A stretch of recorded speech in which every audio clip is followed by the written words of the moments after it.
Hi friends, welcome to our channel. நம்ம சேனலில் டிஎல்எட் பயிலக்கூடிய ஆசிரியர்களுக்கு பல பயனுள்ளதை அப்டேட் பண்ணியிருக்கோம்.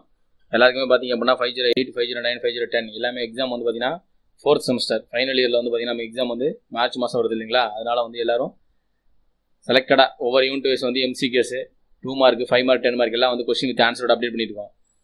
இதில் பார்த்தீங்க அப்படின்னா 508 பிளாக் 1லேருந்து யூனிட் 5ஓட selected MCQs 2 mark 5 mark 10 mark எல்லாம் கொஸ்டின் வித் ஆன்சரோட அப்டேட் பண்ணியிருக்கோம். அது என்னென்ன கொஸ்டின் என்னென்ன ஆன்சர் சொல்லி பார்க்குற மாதிரி வீடியோக்குள்ள போகிற மாதிரி எங்கள் சேனலை சப்ஸ்கிரைப் பண்ணுங்கள் பார்த்துட்டு பெல் பட்டனை ப்ரெஸ் பண்ணுங்கள். அப்போ தான் நம்ம அடுத்தாப்பில் டிஎல்எட் சம்மந்தமாக அப்டேட் பண்ணுற வீடியோ எல்லாம் உங்களுக்கு டேரெக்டாக கிடைக்கும். ஃபஸ்ட் பார்த்தீங்கன்னா எம்சிகேஸ் 2 மதிப்பெண் வினாக்கள் ஓகேங்களா? அது ஃபஸ்ட் பார்ட்டில் என்னென்ன கேட்பாங்க அப்படின்ற மாதிரி பார்த்தோம். அது பார்த்தீங்கன்னா ஃபுல்லாக உங்களுக்கு ரெட் கலரில் ஹைலைட் பண்ணி காமிச்சிருக்கும். ஆன்சர் எல்லாமே ரெட் கலரில் ஹைலைட் பண்ணி காமிச்சிருக்கு. அதனால் நீங்கள் இந்த கொஸ்டினை ரீட் பண்ணுங்கள். ரீட் பண்ணிட்டு ஆன்சரை நீங்கள் நோட் பண்ணி வச்சுங்க. ஒருவேளை உங்களுக்கு ஃபுல்லாக நம்ம ஸ்டடி பண்ணோம் அப்படின்னாலும் கீழே பார்த்தீங்கன்னா அந்த பார்ட் முடிஞ்சதுக்கப்புறம் ஒரு கொஸ்டினோட ஒரு செலக்டடான உங்களுக்கு என்னென்ன எம்சிகேஸ் கேட்பாங்க 5 மார்க் கேட்பாங்க சொல்லி ஒரு ஹிண்ட்ஸ் கொடுத்துருக்கோம், பாயிண்ட் 1 கொடுத்துருக்கோம்.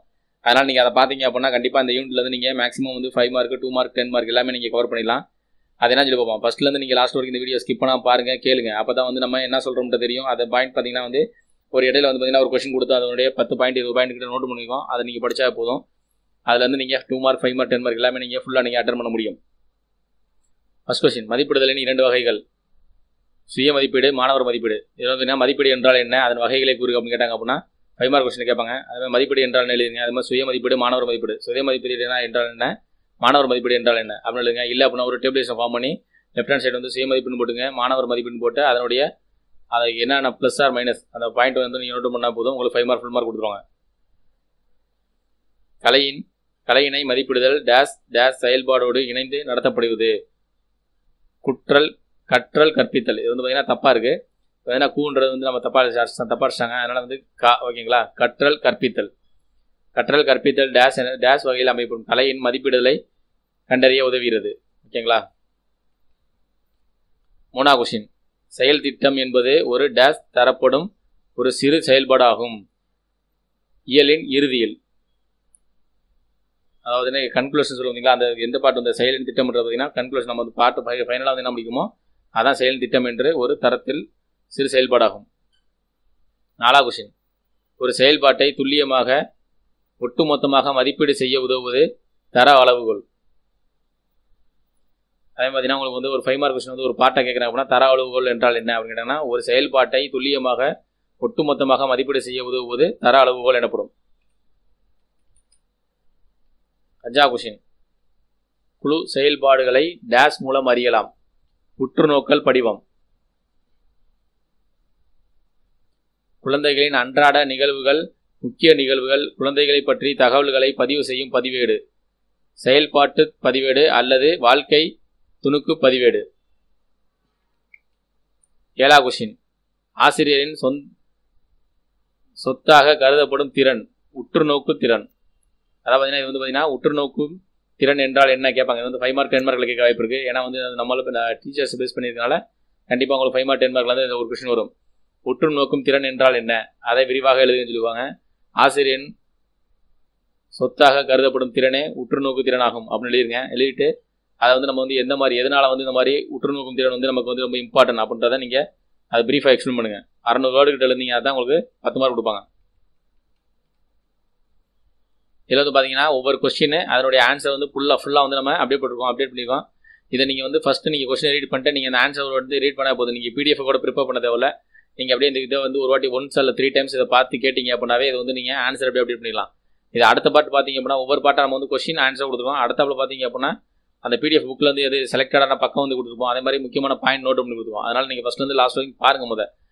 கலையை மதிப்பிடுதலின் நோக்கங்களை விவரி. ஒரு எப்படி கொஸ்டின் கேட்குறாங்க அப்படின்னா கலையை மதிப்பிடுதலின் நோக்கங்களை விவரி அப்படின்னு கொடுத்தாங்கன்னா ஒரு குழந்தையின் கலை சார்ந்த அறிவையும் திறனையும் தகுதியையும் படைப்பாற்றலையும் வெளிப்பாடுகளையும் புரிந்துணர்வு தன்மையும் மதிப்பீடுகளையும் தனிநபர் தேவைகளையும் பற்றி அறிந்து கொள்ளுதல், அது சார்ந்து குழந்தைகளுக்கு பெற்றோர்களுக்கு தக்க பின்னோட்டம் வழங்குதல் அப்படின்ற நீங்கள் ஃபுல்லாக இதை எழுதிட்டேனாவே உங்களுக்கு கண்டிப்பாக அதுக்கு ஃபுல் மார்க் கொடுத்துருவாங்க. ஏன்னா உங்களுக்கு பிடிஎஃப் புக்கில் சிலது பார்த்தீங்கன்னா உங்களுக்கு கொஸ்டின் வித் ஆன்சரோட நாங்கள் ப்ரிப்பேர் பண்ணி அதாச்சும் சின்ன கொஸ்டின் எல்லாமே பார்த்தீங்கன்னா ஆன்சர் இதெல்லாம் உங்களுக்கு அப்படியே அப்டேட் பண்ணியிருக்கோம். அதே மாதிரி பார்த்தீங்கன்னா நீங்கள் ஃபுல்லாக படிச்சே ஆகணும், இம்பார்ட்டன்ட் படிச்சாகணும் உங்களுக்கு பிடிஎஃப் புக்கோட பேஜ் நம்பர் கொடுத்துருப்போம். மதிப்பிடுதல் கற்றல் கற்பித்தல் முறையை திட்டமிடுவதற்கு எவ்வாறு உதவுகிறது என்பதை உதாரணங்களுடன் விளக்குக.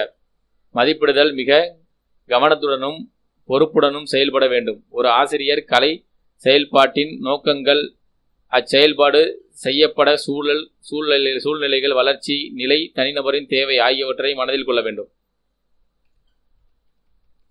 3வது கொஸ்டின், முழுமையான மதிப்பீடு என்றால் என்ன? முழுமையான மதிப்பீடு என்பது ஒரு பருவத்தின் இறுதியில் ஒரு குழந்தைக்கு வழங்கப்படும் இறுதித்தர நிலையாகும்.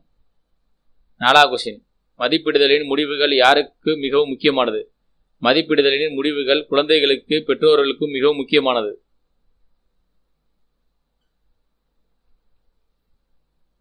5வது கொஸ்டின், சக மாணவர் மதிப்பீடு பற்றி நீவிர் அறிவது யாவை? இது வந்து பார்த்தீங்கன்னா நீங்கள் வந்து இது வந்து இந்த மாதிரி கொஸ்டின் கேட்குறாங்க அப்படின்னா நீங்கள் வந்து ஓன் கொஸ்டினில் ஆன்சர் பண்ணுங்க. ஓனாக வந்து நீங்கள் ஆன்சர் பண்ணுங்க. ஏன்னா நம்ம கிளாஸில் வந்து ஸ்டூடெண்ட்டை பேஸ் பண்ணி நீங்கள் எழுதணும். சரிங்களா? மாணவர்கள் தங்களுடைய கலை செயல்பாடுகளை மாணவர்கள் செயல்பாடுகளோடு ஒப்பிட்டு பார்த்து தங்களுக்குள்ளே நிறை குறைகளை ஆரோக்கியமான முறையில் தெரிவித்துக் கொள்வது சக மாணவர்கள் மதிப்பீடாகும்.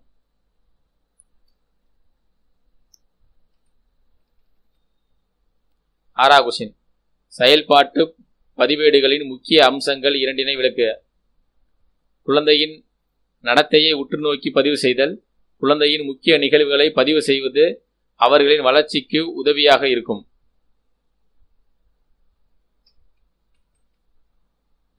7வது கொஸ்டின், மதிப்பிடுதலில் உட்கூறுகளின் பங்கு என்ன?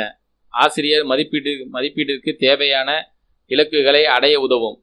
மதிப்பீட்டு கூறுகள் மாணவர்களின் இடர்பாடுகளை கண்டறிய உதவும். 8வது கொஸ்டின், குழந்தைகளின் மனப்பான்மை அளவீடு செய்ய பயன்படுத்தும் உட்கூறுகளை எழுதுக. கூட்டுறவு மனப்பான்மை, அளவுக்கு மீறிய தன்னம்பிக்கை, பணிந்து போதல். இது வந்து முக்கியமான கொஸ்டின். குழந்தைகளின் மனப்பான்மை அளவீட செய்யும் பயன்பாடுகளின் உற்றுநோக்கல். அதாவது குழந்தைகளின் மனப்பான்மை என்றால் என்ன, அதனுடைய வகைகள், அதை பற்றி சிறு குறிப்பு வரைக அப்படின்னு கேட்குறாங்க அப்படின்னா 10 மார்க்கில் கேட்பாங்க. கூட்டுறவு மனப்பான்மை, அளவுக்கு மீறிய தன்னம்பிக்கை, பணிந்து போதல். இது 3மே எழுதிருங்க. சப்போஸ் 10 மார்க் கேட்குன்னா அந்த 3மே வந்து நீங்கள் ஒரு டேபிள்ஸ் மாதிரி ஃபார்ம் பண்ணி நீங்கள் அதனுடைய பாசிட்டிவ் நெகட்டிவ் பாயிண்ட், அதாவது நிறை குறைகள் எழுதினீங்கனாவே உங்களுக்கு வந்து ஏன்னா மாணவர்களுடைய இது வந்து இதை புரிந்து கொள்றதுக்கான எது ப்ளஸ் எது மைனஸ் அப்படின்ற 3ஐயும் கம்பேரிசன் பண்ணி நீங்கள் எழுதினீங்கனாவே உங்களுக்கு கண்டிப்பாக 10 மார்க் கொடுத்துருவாங்க. கோப்புரை என்றால் என்ன? மாணவர்களின் கலை நயமிக்க பொருட்களை பாதுகாத்து வைக்கக்கூடிய இடம் கோப்புரை எனப்படும். அதே மாதிரி 2 மார்க்கில் வந்து பார்த்தீங்கன்னா மாணவர்களின் கலை நயமிக்க பொருட்களை பாதுகாக்கும் இடம் வந்து பார்த்தீங்கன்னா கோப்புரை. கொஸ்டின் மாற்றி கேட்பாங்க. மாணவர்களின் கலை நயமிக்க பொருட்களை பாதுகாக்கும் இடம் டேஷ் என்று அழைக்கப்படுகிறதுனா கோப்புரை என்று அழைக்கப்படுகிறது.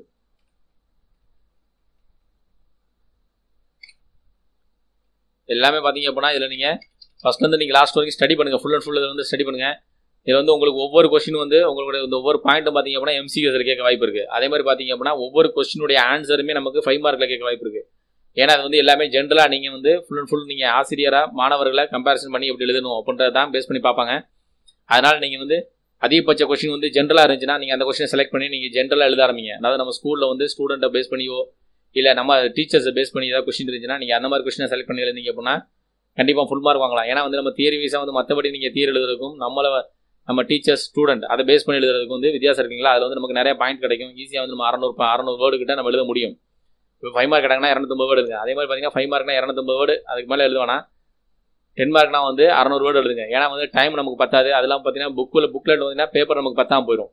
அப்போ லாஸ்ட் அது பார்த்தீங்கன்னா நம்ம இம்பார்ட்டனாக வந்து உங்களுக்கு செலக்டட் வந்து உங்களுக்கு தெரிஞ்சிருக்கும். தெரிஞ்ச கொஸ்டின் வந்து நீங்கள் எழுத முடியாமல் போயிடும். மார்க் வந்து நமக்கு மிஸ் பண்ணுறதுக்கு வாய்ப்பு இருக்குது.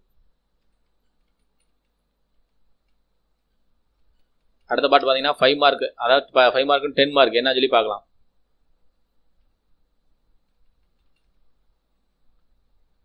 கலையை மதிப்பிடுதலின் முக்கியத்துவத்தை விவரிக்க. தொடர் மற்றும் முழுமையான மதிப்பீட்டை வேறுபடுத்துக.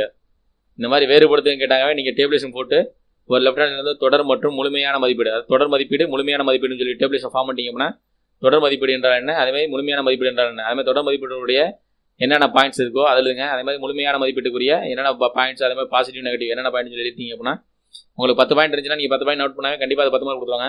இப்போ 5 மார்க் கேட்குறாங்க அப்படின்னா நீங்கள் 5 பாயிண்ட் எழுதா போதும். மேக்ஸிமம் நீங்கள் ஒரு 6 பாயிண்ட் எழுதாவே உங்களுக்கு கண்டிப்பாக அதோடைய 5 மார்க் வந்து ஃபுல் மார்க் நம்ம வாங்கிடலாம். இந்த மாதிரி டேபிளேஷன் ஃபார்ம் பண்ணி உங்களையே எழுத சொல்கிறோம் கேட்டிங்கன்னா அப்போ தான் வந்து நமக்கு ஃபுல் மார்க் வாங்குறதுக்கு நமக்கு நிறைய சான்சஸ் இருக்குது. ஏன்னா வந்து நம்ம பாயிண்ட் அவுட் பண்ணி எழுதுங்களா, இல்லை அப்படின்னா நீங்கள் டேபிளேஷன் ஃபார்ம் பண்ணல அப்படின்னா பாயிண்ட் அவுட் பண்ணி எழுதுங்க. பாயிண்ட் அவுட் பண்ணி எழுதுங்க அப்படின்னா அதான் சப்டைட்டில் போடுங்க. தொடர் மதிப்பீடு முழுமையான மதிப்பீடு. ஃபஸ்ட்டு தொடர் மதிப்பீடுன்னு சொல்லி சப்கேட்டிங் போட்டு தொடர் மதிப்பீடை பற்றி எழுதுங்க. அடுத்து முழுமையான மதிப்பீடு போட்டு அதை பற்றி எழுதுங்க. அதை பாயிண்ட் அவுட் பண்ணீங்க அப்படின்னா கண்டிப்பாக உங்களுக்கு ஃபுல் மார்க் கொடுப்பாங்க. 3ஆவது கொஸ்டின், தனிநபர் கோப்புகளின் சிறப்பினை விவரி. 4ஆவது கொஸ்டின், மதிப்பீட்டு உட்கூறுகள் குறித்து நீவேர் அறிவது யாவை.